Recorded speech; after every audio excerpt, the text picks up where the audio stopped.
Good morning, Tanya. We're here. We made it. Good morning. Yes, good morning, everyone.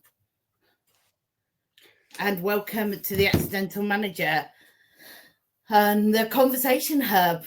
What's happened with the weather, Volker? It's winter here. I don't know about you. I know. I got my heated desk mat on again. By the way, this is the best ever. A lot of people don't know it exists because I hardly knew it exists. If you get cold hands like I do early in the morning, especially now in this weather again, right? Yeah. Get a heated desk mat, 30 quid, won't break the bank, and you get warm hands all day long, and you don't even need a heater. I didn't need a heater in the winter because it kind of heats my desk as well, and the heat kind of goes down and, you know, gets my knees warm as well. Yeah, the weather has been awful. And I was just saying to Michael, I don't know if there's such a thing as Easter Wednesday. I'm not very religious, but it is getting quieter. People are on holidays, I think, this week before Easter. I think a lot of schools go back directly after Easter because Easter is so late this year. But nevertheless, we are here. We're sharing our knowledge about the accidental manager. Let's talk about what an accidental manager is then, Volker. And I'd love you to have your thoughts. I mean, I've looked at some stats, and I was surprised at actually how I was surprised and not surprised. The CMI did a recent survey for 4,500 managers and found out that 82% of those managers were accidental managers. 82%. I knew it would be high, but I didn't think it would be quite as high as that. So, Volker, it'd be great to understand from you what an accidental manager is. To be honest, 82% for that sounds very high. So what is an accidental manager? So in my opinion, an accidental manager is, as the name kind of gives it away, right? Yeah. A manager, someone who was promoted because there was a position, and not necessarily because that person wanted to become a manager, but also there was no one else. So, we just make that person a manager. So, you know, they promoted people. Sometimes they have to promote people as well in organizations, right? Where they go like, you know, we haven't promoted that person for a while. We just put that person into a management role. So that could be technical skills. So they're really good technical skills. And particularly in sales, I work a lot with sales leaders. And in sales, it's so common. You have a really good individual contributor, very, very well performing for years and years. And they go like, we need to give that person something. We make that person a manager. And once of a sudden, you have these excellent salespeople who are, you know, not by default, but often not overly organized because they can do the deal, but then admin and, you know, all that stuff, they don't like to do that. Most salespeople don't like to do that. And there they are in a sales manager position. They go like, I have to coach a team. I have to work with the team. I have to do admin. I have to do report writing and all this stuff. And they just like it. So that's accidental managers for me. How would you define it? Yeah, absolutely. And I was an accidental manager actually right at the beginning of my course, because technically I was really good at my job. I achieved my targets. I hit things. And actually, you know, my next step was management. And suddenly I went from that whole, I'm responsible for my output, and I know that that's what I'm valued for, to suddenly going, oh my gosh, I'm responsible for a load of people. And I don't have the tools to do that. Yeah. And actually, I don't believe, well, I believe I was a fairly ineffectual manager right at the beginning. Luckily, I had the self-awareness that I was being ineffectual and asked for help. But I found it really, really challenging from self-management, moving, that shift in mindset or whatever we want to call it, from self-managing to managing a team. And I think we have this, and I see it in, and I'm sure you probably do, in organizations that we work with. We go in and we go, here you are, you're great at what you do, so we're going to give you a team to manage. Off you go, sink or swim. Yeah. Because we believe that you're really good at what you do, and off you go. And I think it's twofold, the impact of doing that. One, I felt really ineffectual after being a high performer. Yeah. And actually my team weren't getting great guidance or support from me as a manager. I think you're spot on with all of what you said, right? Because the challenge is you're in that position, you're really good at your job, and once of a sudden you're gonna, I want to still be good at my job, but I have to do all these other things where I don't have any training. Yeah. So very timely. I have a coaching client I'm working with, and he recently got promoted into a sales management position, and it's so challenging because there's no training, and so he has to find his feet. Like same as probably you or I had to find our feet, right? How do we manage people? What are we allowed to do? What is our remit? So we discussed it.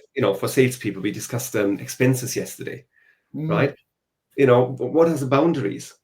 And one advice I was giving him was, speak to your manager and say, obviously state the office, your first time manager, and ask your manager, how can you support me?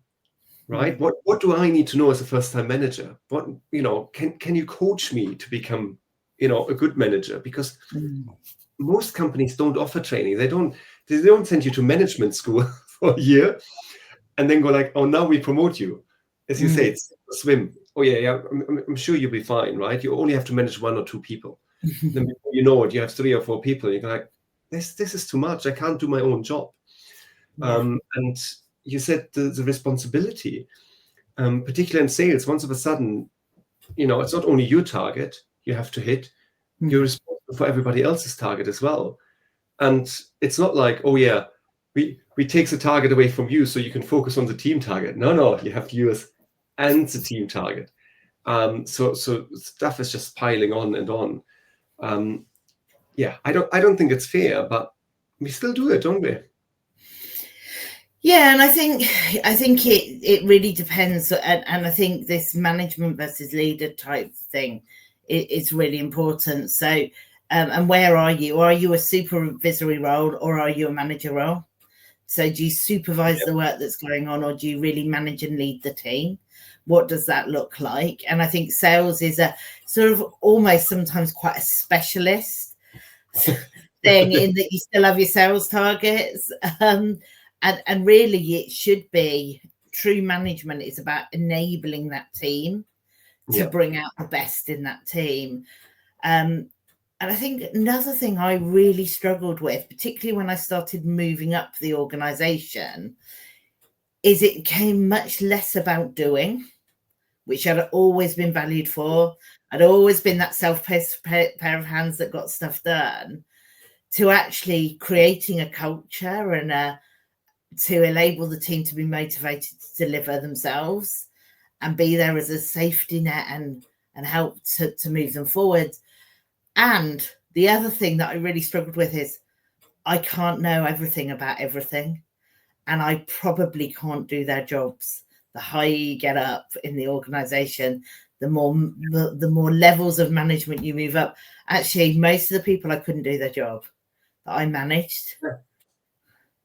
So actually letting go of that ego as a manager of I'm the expert in everything. Yeah. And going, actually, I've got a team that are an expert, and that is what I'm going to be valued for. And I think we come to one really thing that I know you're massively passionate about, Volkan. We've talked about it before. Is that emotional intelligence, that self-awareness of self and others. And I think it's a massively strong point. It's such a skill attribute that a manager needs to have. I'd love to hear your thoughts about how that helps an accidental manager become a great manager, not that ineffective manager I was when I first started that management role. Yeah, Tanya, I mean, let's talk about emotional intelligence again. I was literally just writing an email to someone I spoke to this morning, and I find emotional intelligence is so, all encompassing, right? It covers so many areas.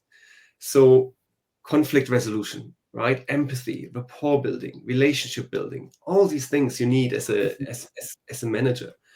Empathy.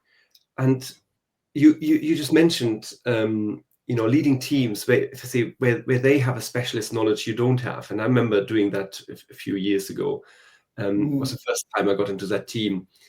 And I'm like, blimey, I manage some people that are a lot smarter than me. And they're probably even a lot smarter now than I am.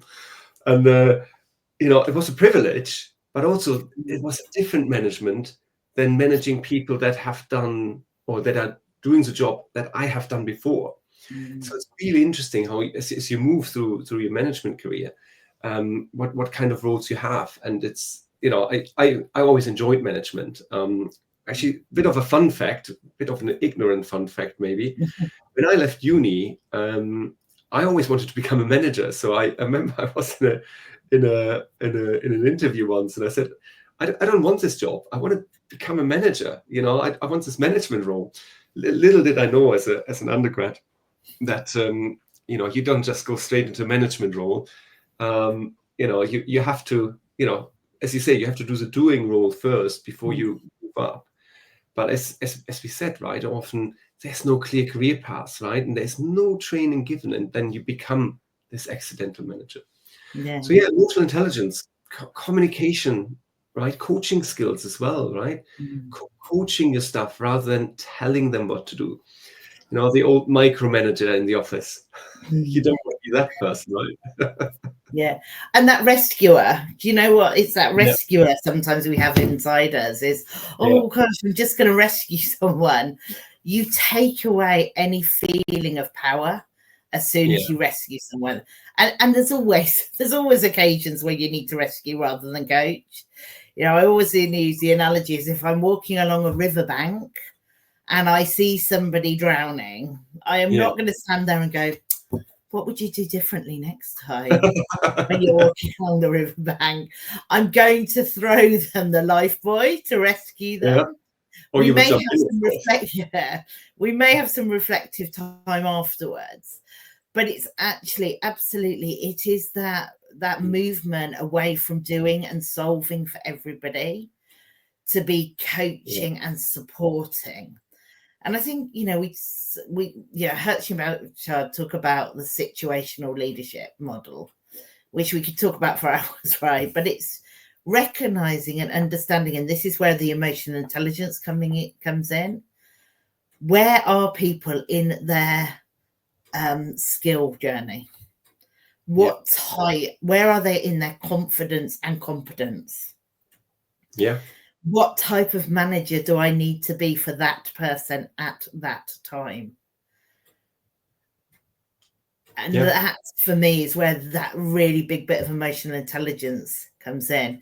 What impact am I having on someone as a leader?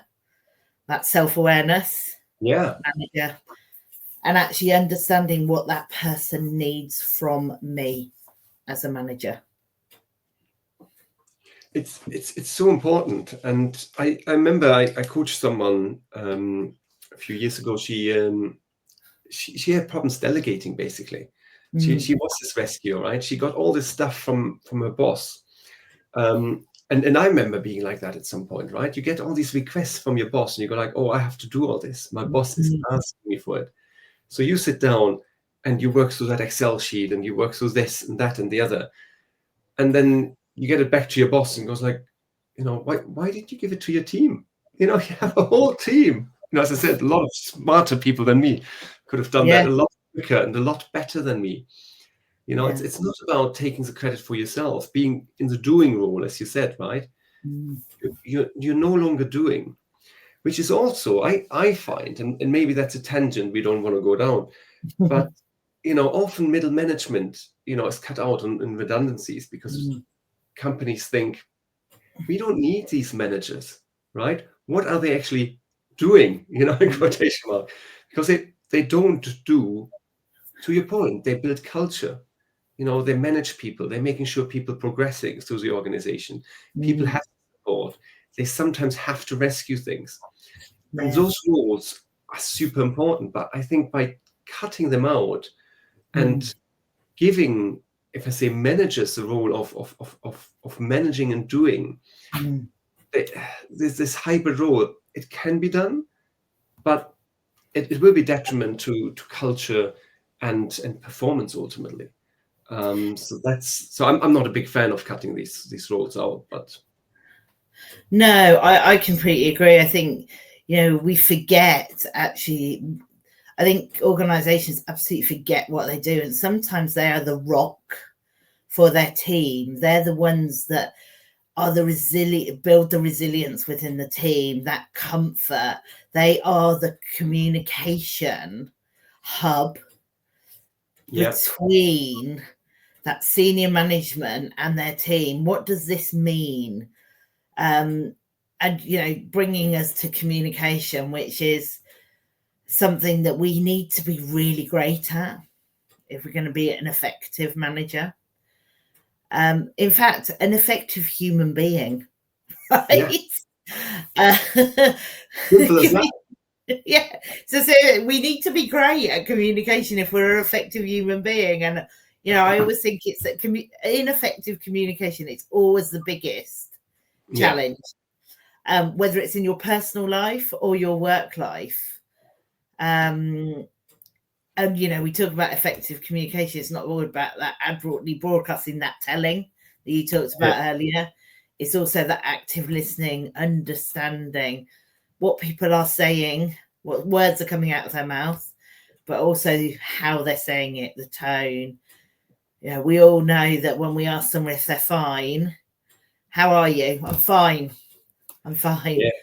Just that intonation can tell you a lot.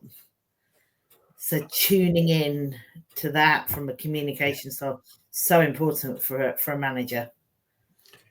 I mean, I know it's a buzzword that has been overused, but it's still an important buzzword. Psychological safety, right? Huge. Creating that space where people are happy to open up, where your team is happy to go, actually, I have a problem. I'm overworked, or I can't keep up with my work, or I have a personal problem. I'm not able to give 100% at work. I can stay afloat, but I can't go beyond for the next few weeks because whatever happened. And being able to manage that as well, right? And having it all inclusive. I know our big brother country over in the States is against DEI, right? A huge part of management as well, getting everyone involved, right? Whether people might have, let's say, hidden disabilities, so things like ADHD, neurodiversity, right? Getting everyone in the team, to a level as well, right? Where they all function together and really, really work. Huge part of management. And again, no one teaches you that, right? My first management role, I was trying to think in preparation here. I always went in my first ever job. I tried to get a management role, and they were just people that have been there longer. E.g., they would be promoted first. It doesn't make people better managers, right? Again, just because you have been longer in an organization. But remember, my first management role was managing one person, and that was great, right? Because we got along well. It was actually remote management as well, right? And we're going back a few years now. We're going almost 20 years back now.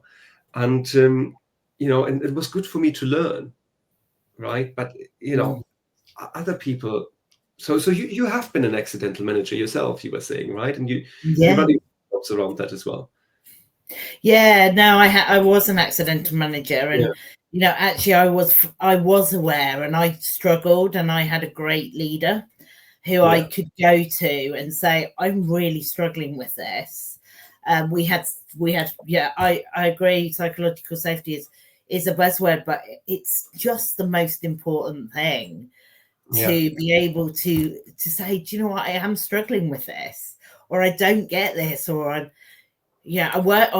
constantly work with my team to say, actually, it's a strength. If you say in the meeting, I just don't understand where we're trying to get to, can you explain this more, rather than sitting there and just nodding and coming out of that meeting and going, I don't know what I'm supposed to be doing. I was lucky enough to have management training, leadership training, coaching throughout my career, which is one of the reasons I've gone into training and coaching, because I realized actually how important it was. And that emotional intelligence part, we know as a leader, the most important thing that you can have in your toolkit is emotional intelligence. Much more important than intelligence. Much more important than intelligence, because management is all around people. Yeah. And we don't have a user manual on people. Be so much easier if we did, right, Volker? Oh, it would be great, right? But yeah, it is. I mean, again, I don't want to hammer down the whole emotional intelligence. And we've done a whole episode, but it gives you the skills. It gives you all the skills you need to be a good manager, to be a good leader, to be a good coach as well, right? As a coach, I'm sure I read that somewhere the other day, where someone was saying essentially coaching is applied emotional intelligence, and it's not wrong, right? It's understanding, it's actively listening, it's giving someone a space to if I say, to create and grow, and that's what we're doing as managers. And what I always find as well, and I don't know what your experience is around that, and if I say, I almost find it worse with sales leaders. There isn't enough coaching going on. Sales leaders and sales managers should coach their team, but they often don't have the time, right? They end up with 4, 5, 6 reports, own pipeline, as I said earlier. So they're running out of time to properly coach their team. Even if they have time to coach their own team, they don't get enough coaching from their bosses, right? Which, of course, gives us a job, right, to go in. And then when we look at executives, they often don't have anyone to talk to, which, in my opinion, makes executive coaching so important, because, they're sitting there managing, if I say, a whole organization, right? Another senior team. Where do they go for advice? And I'm not saying coaching is advising. That would be another good episode, actually. But where do they go as a sounding board, and getting their outlet, if you like, and being coached in terms of what they need to do. Obviously, as I say, gives us a job. So shameless plug here. But that's where I think organizations just fall down, because they go, oh, we don't really need that. Or just cut on the coaching, right? We don't need that. But I mean, I do a lot of work around authentic leadership, and I write a lot about that. And for me, I mean, I don't know, it's for you as well, it's for so many people, but we're all humans, right? It's all humans we're working with, and we often forget that. It's not all about numbers. It's about creating this culture and having fun working, and then taking off like a rocket, rather than what's numbers, structure here, you have to do that and the other. Let's be human about it, and then companies will flourish. Strong believer. Yeah, and I think, I'm conscious we're coming to the end of the half hour. This is the full circle thing, actually. We have to create time to develop. Otherwise, we become ineffectual managers, which impact both us and our self-value and our self-worth. But it also impacts our team, and we know people within that team, if you're more likely to lose someone because of the manager rather than the role they're doing. So, as I think you mentioned earlier really well, we as managers need emotional intelligence. We need great, effective communication skills, building a coaching rather than telling culture, being the rock, the resilience, the decision-making in uncertainty. And then one of the things, conflict resolution, people are humans, and we have conflict. So being there to harness good conflict of ideas, you talked about it, diversity of thoughts, but also ensuring we can all work together in an effective way. I'd love to hear your last thoughts on accidental manager before we close off, Volker. Yeah, I think maybe my final thought is around, leadership is a skill, right? It's something you can learn. Yeah. So learn it and takes the time for it. Again, very timely this morning, I had a discussion on LinkedIn with someone who says you need to rest. When your battery is down on 5%, you recharge it, right? When you are not feeling 100%, you need to recharge. Yeah. And again, I've seen many managers Yeah. that try to, as you call it, right, the rescuers, trying to be there all the time, being spot on. And sometimes you just have to take a step back and go like, yes, I'm a manager, I'm a leader, I need to set examples, but I'm also need to take a step back because it's getting too much. Take your own downtime, reflect on your management style, ideally get a coach, and then come back with strengths. And given we just got that over Easter, I was saying on LinkedIn this morning, I'm going to take a little bit of a rest, leave my own songbook and take some time off, right? Because we often don't. So be conscious about that. I think that's my final word. Sorry, it was more than one final word. Always expected, Volker. Thanks everyone for listening. Have a great, if you're celebrating Easter, have a great Easter. If not, I hope you have some time off to recharge, as Volker said, and join us for the next Conversation Hub next Wednesday. Thanks everyone. Yeah, Bye. thank you.